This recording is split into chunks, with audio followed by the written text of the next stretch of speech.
pertama kita bisa membagikan keluarga secara ekonomi, dan juga keduanya masyarakat sekitar awalnya tadinya itu juga mulai terbantu, bahkan dia bisa menyekolahkan anaknya.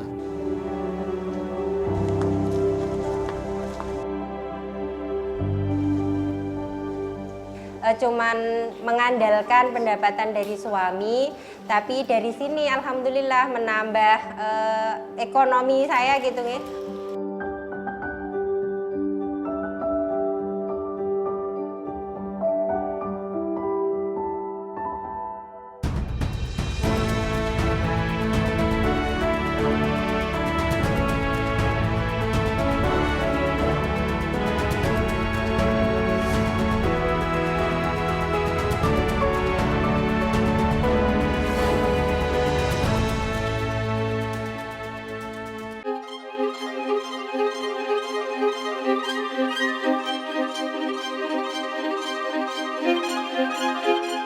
Hamparan aloe vera menjadi pemandangan berbeda di antara kebun-kebun jati yang meranggas di daerah Gunung Kidul, Yogyakarta. Tanaman yang berasal dari Jazirah Arab ini banyak tumbuh di pekarangan dan halaman rumah-rumah warga Duku Jeruk Legi, Desa Katongan, Kecamatan Ngelipar. Alan Effendi, pemuda asli Desa Katongan, adalah orang pertama yang menggerakkan warga untuk menanam tanaman yang juga dikenal sebagai lidah buaya ini. Sejak 2014, ia memiliki tekad mencari alternatif penghidupan bagi warga desa yang kebanyakan bekerja sebagai petani palawija. Dulu itu sebenarnya panggilan hati juga sih Mas, karena saya kan perantauan di Jakarta, lulus sekolah 2006 itu lalu merantau ke Jakarta, dan saya itu memiliki keinginan balik kampung halaman. Namun ketika saya balik kampung halaman, saya pengennya itu punya kegiatan usaha yang nantinya bisa berdampak selain untuk keluarga dan untuk lingkungan. Dan juga saya harus menyesuaikan kira-kira usaha apa sih atau komoditas apa yang sesuai dengan iklim Gunung Kidul. Aloe vera cocok ditanam di lahan pertanian di Gunung Kidul yang termasuk kategori lahan kering tada hujan. Tanaman yang berasal dari daerah gurun itu bisa menyimpan cadangan air di pelepah atau daunnya yang menebal. Daun lidah buaya memiliki jaringan penyimpan air khusus yang disebut parenkim. Jaringan inilah yang membantu lidah buaya efisien dalam penggunaan air dan bisa bertahan dalam kondisi suhu dan iklim yang panas ekstrim. Gunung Kidul dikaruniai iklim tropis dengan penyinaran matahari yang cukup. Selain itu juga tanahnya bisa dimodifikasi sehingga cocok untuk aloe vera. Dan aloe vera sendiri adalah merupakan tanaman yang lebih tahan kering sehingga cocok untuk Gunung Kidul.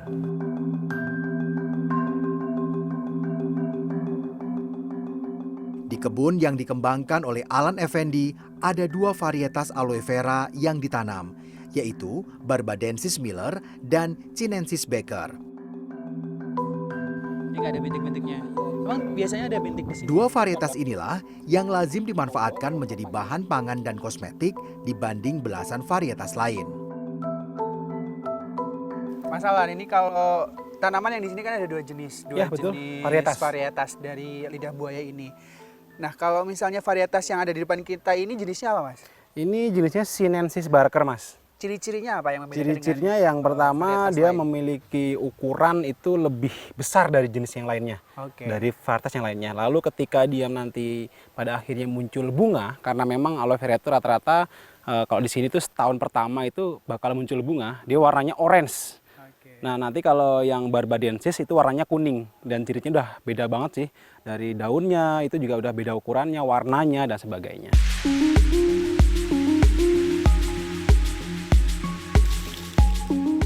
Bukan hal yang sulit menanam aloe vera.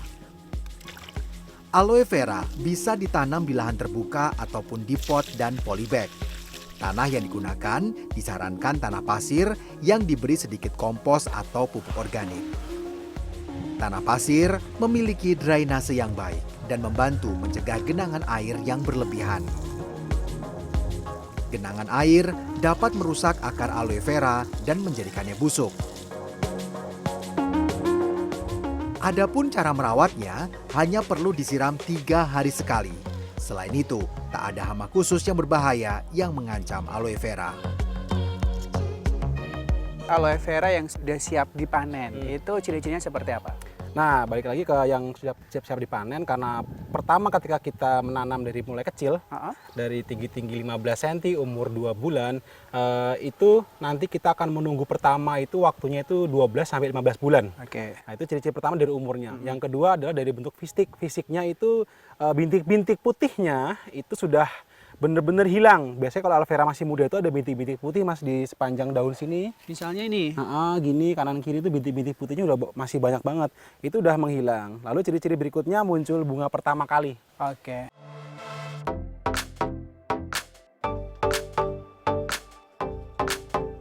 Setelah kita riset lebih dalam, di situ ada beberapa senyawa yang bermanfaat sebagai sifat fungsional. Salah satunya ada aloe emodin, kemudian ada hidroksialuin, yang itu punya sifat antioksidan kalau kita buktikan di pengujian in vitro di laboratorium.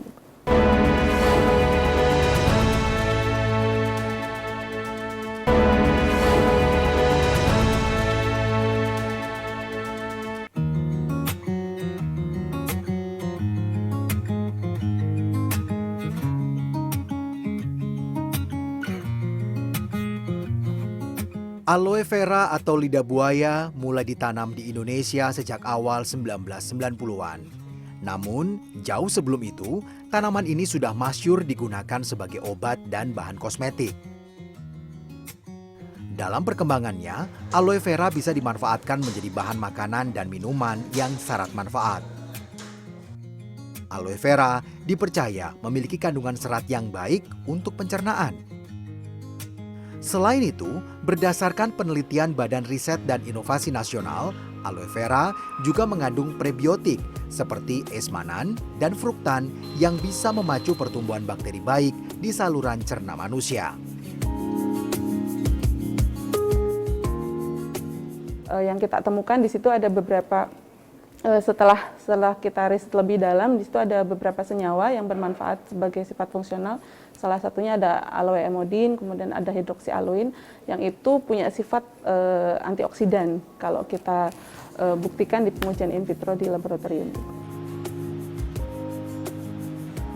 Kandungan aloe emodin diketahui dapat berperan sebagai antioksidan, antibakteri, anti kanker, dan antiinflamasi. Antioksidan jadi berarti dia mengurangi stres oksidatif, mencegah penuaan seperti itu. Kemudian di beberapa riset senyawa aloe emodin itu juga bersifat anti kanker. Bahkan di riset yang lebih dalam dia juga ada studi literatur dia berfungsi sebagai untuk mencegah Alzheimer seperti itu. Tapi perlu dibuktikan lebih lanjut.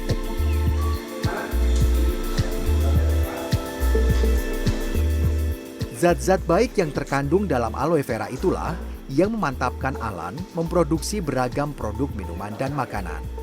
Pada 2018, ia mendirikan brand Rasane Vera. Dalam industri rumahan itu, aloe vera diolah menjadi berbagai produk. Sebelum diolah, daun aloe vera terlebih dahulu dikupas dan dibersihkan. Setelah itu, daging pelepah atau daunnya dipotong-potong sesuai dengan ukuran yang diinginkan. Daging aloe vera harus dibilas berkali-kali untuk menghilangkan lendir yang menempel. Agar lebih awet saat disimpan, daging aloe vera ditaburi bubuk asam nitrat, lalu direbus dalam air mendidih. Bahan setengah jadi ini siap dikreasikan menjadi berbagai makanan dan minuman kemasan. Kalau kita fokusnya Monstera sejati itu dengan brand Rasane Vera itu memproduksi olahan minuman. Yang pertama jenisnya ada nata de aloe vera yang kemasan cup yang paling istilahnya menengah ke bawah ya itu dengan gula batu, lalu ada aloe cube drink dengan gula batu juga memiliki 8 varian rasa, lalu ada aloe pure slice itu konsepnya daging murni lidah buaya, rasanya plain dan itu bisa dikreasikan dengan olahan lainnya terserah.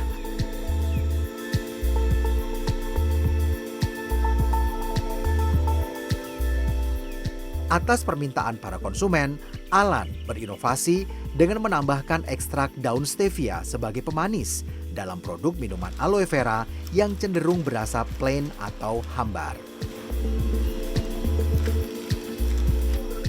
Kenapa saya memilih daun stevia? Karena daun stevia ini daun yang rendah kalori, bahkan 0 kalori, rendah glycemic index, dan rendah kolesterol. Kenapa saya pilih itu? Karena beberapa pelanggan itu ada mengeluhkan nggak bisa menikmati segarnya minuman saya yang gula batu karena memiliki kondisi riwayat penyakit ya diabetes, ada hipertensi. Akhirnya saya memilih stevia ini untuk mengisi kekosongan produk yang nggak bisa masuk ke pasar itu.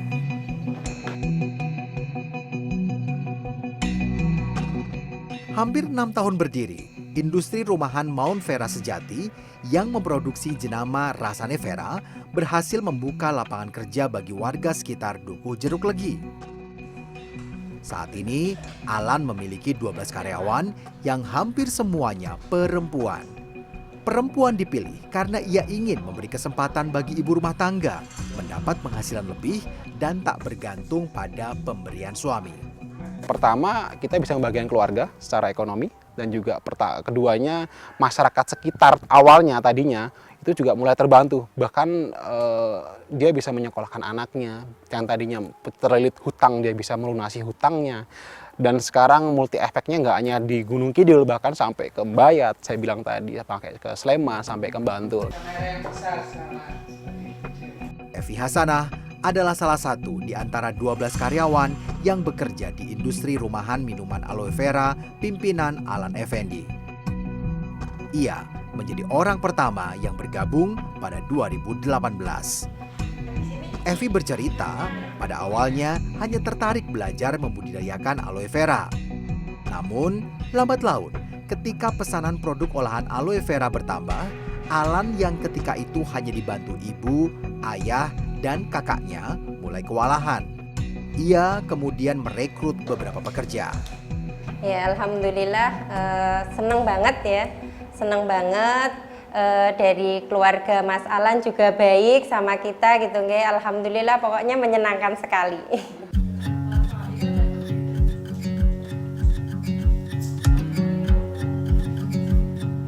Alan menerapkan sistem kerja borongan pada karyawannya. Setiap berhasil memproduksi satu resep olahan, mereka akan dibayar Rp30.000. Biasanya, setiap hari, satu kelompok kerja yang terdiri atas 3 karyawan bisa membuat 5 resep. Hal itu berarti Evi bisa mengantongi upah Rp50.000 dalam sehari atau sekitar Rp250.000 setiap minggu. Untuk saya pribadi ya senang banget, alhamdulillah. Jadi yang tadinya saya cuman ibu rumah tangga gitu ya, cuman mengandalkan pendapatan dari suami, tapi dari sini alhamdulillah menambah ekonomi saya gitu ya, untuk bayar sekolah anak, untuk bantu-bantu beli lauk di rumah kayak gitu, alhamdulillah sekali pokoknya. Upah berkali-kali lipat akan didapat Evi saat jumlah pesanan membludak, seperti pada Ramadan atau menjelang Idul Fitri. Pas rame-ramenya itu ya jelas pas puasa menuju Lebaran kayak gitu. Biasanya kan orang kota itu pada pulang kampung kayak gitu itu buat oleh-oleh gitu, buat oleh-oleh khas Gunung Kidul untuk orang-orang yang merantau kayak gitu. Itu sibuk-sibuknya. Kita itu kerja bisa kalau gitu banyak lemburannya, alhamdulillah gitu. Itu bisa 2 kali lipat. Semoga usahanya Mas Alan ini makin sukses dan bisa membuka lapangan kerja untuk yang lain lagi, dan intinya bisa mengangkat ekonomi untuk masyarakat di sekitar sini dan di Gunung Kidul khususnya kayak gitu.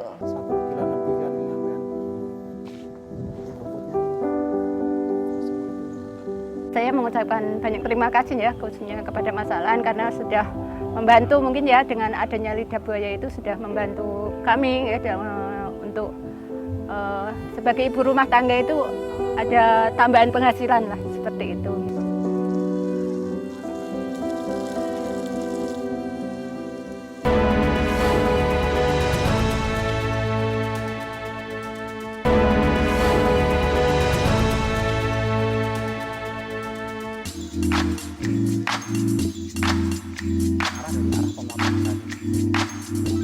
Pemberdayaan masyarakat menjadi hal yang selalu diupayakan oleh Alan Effendi.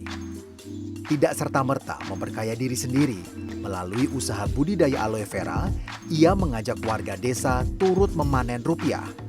Alan mendirikan kelompok wanita tani atau KWT. Meski tak mudah dan butuh kesabaran ekstra untuk mengajak warga desa membudidayakan aloe vera, pada akhirnya setelah 5 tahun berjalan, Alan berhasil mengajak 25 orang menjadi anggota KWT. Selain itu, saat ini ada 75 kelompok plasma dan 125 orang dari kabupaten sekitar Gunung Kidul seperti Klaten, Sleman, serta Bantul yang bergabung untuk memasok aloe vera ke industri rumahan milik Alan. Saya mulai dari tetangga terdekat dulu, saya berikan bibit gratis, saya edukasi, mereka saya kasih kepastian dibeli dengan harga yang layak Rp3.000.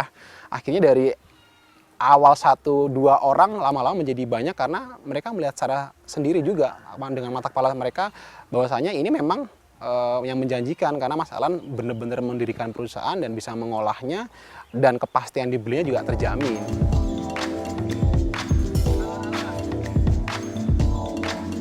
Tumiah adalah salah satu warga desa yang bergabung dalam kelompok wanita tani. Ia tertarik membudidayakan aloe vera ketika mengetahui prospek usaha budidaya tanaman itu. Dari puluhan bibit yang diberikan oleh Alan 5 tahun lalu, kini Tumiah memiliki ratusan tanaman aloe vera yang tumbuh di pot-pot dan polybag di halaman rumahnya. Tumiah mengaku hasil panen aloe vera bisa membantu keuangan keluarganya, terutama pada musim kemarau. Sebab pada musim kemarau, suaminya yang bekerja sebagai petani biasa berhenti menanam padi dan beralih menanam palawija yang keuntungan penjualannya tak seberapa. Saya mengucapkan banyak terima kasih ya khususnya kepada Mas Alan karena sudah membantu mungkin ya dengan adanya lidah buaya itu sudah membantu kami ya untuk sebagai ibu rumah tangga itu ada tambahan penghasilan lah seperti itu. Oke, nah nanti kita akan mencampur dan kasih tahu seperti apa sih cara budidaya yang benar. Tresno, Jalaran Soko Kulino, menjadi suka karena terbiasa. Peribahasa itulah yang menjadi landasan Alan untuk mengenalkan aloe vera kepada siapa saja yang berkunjung. Pintu rumahnya selalu terbuka bagi warga sekitar, pelajar, bahkan pelancong dari luar kota yang ingin mengetahui lebih banyak seluk-beluk tentang aloe vera. Ternyata memang banyak sekali orang-orang yang belum familiar tentang lidah buaya, dan dengan adanya Aloe Land tersebut yang saya dirikan 2018 itu perlahan aloe vera mulai membumi, mulai dikenal, terkenal bukan hanya dari produk yang dihasilkan dan menyegarkan tapi juga melalui benefit atau manfaatnya.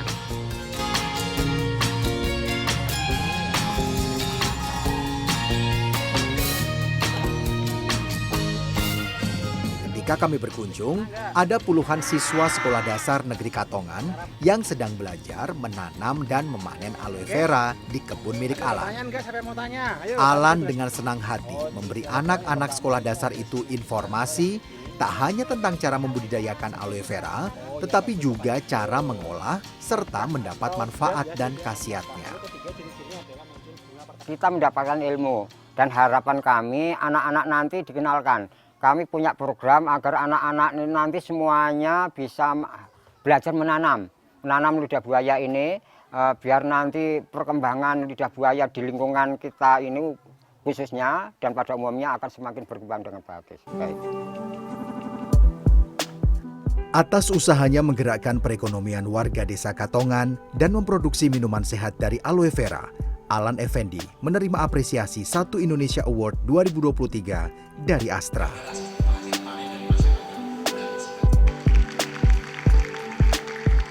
Alan dinilai menjadi salah satu generasi muda yang berkontribusi positif dalam mencapai pembangunan Indonesia yang berkelanjutan pada masa mendatang. Ia terpilih menjadi penerima apresiasi kategori kewirausahaan, menyisihkan 14.997 pendaftar lain dari seluruh Indonesia. Seneng campur haru juga karena nggak menyangka dengan komunitas yang mungkin awalnya orang asing banget lidah buaya itu apa sih, kok bisa membawa ownernya atau CEO-nya atau leadernya menjadi peraih Indonesia Award yang notabene itu nggak mungkin sebenarnya bagi saya karena lawannya udah luar biasa sekali. Alan bersyukur mendapat kesempatan bertemu dengan orang-orang hebat dan memperoleh masukan serta ilmu baru ketika mengikuti proses workshop dan seleksi pemilihan 1 Indonesia Award. Semoga 1 Indonesia Award bisa menjadi jembatan bagi kami, para kaum milenial, untuk bisa lebih meningkatkan kapasitas produksinya ataupun kapasitas usahanya, dan juga lebih bisa menggandeng kita untuk lebih meluaskan kebermanfaatan kita bagi lingkungan, tidak hanya bagi bisnis kita, tapi bagi masyarakat luas, masyarakat pada umumnya, baik di kabupaten ataupun di Indonesia pada umumnya.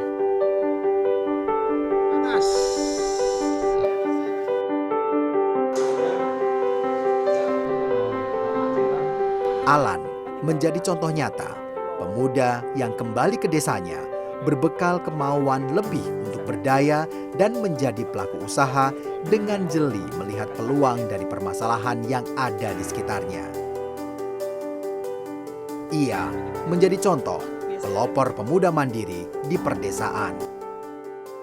Untuk kaum muda pada umumnya yang saat ini mungkin urbanisasi ya, karena memang pada ketika kita sudah lulus sekolah atau kuliah itu kita mencari penghidupan itu rata-rata urbanisasi. Kembalilah ke desa, majukan desa kalian menggunakan komunitas atau kegiatan usaha yang kalian akan kembangkan, fokus di sana, lalu kita akan bangun dari desa dan merdeka di desa.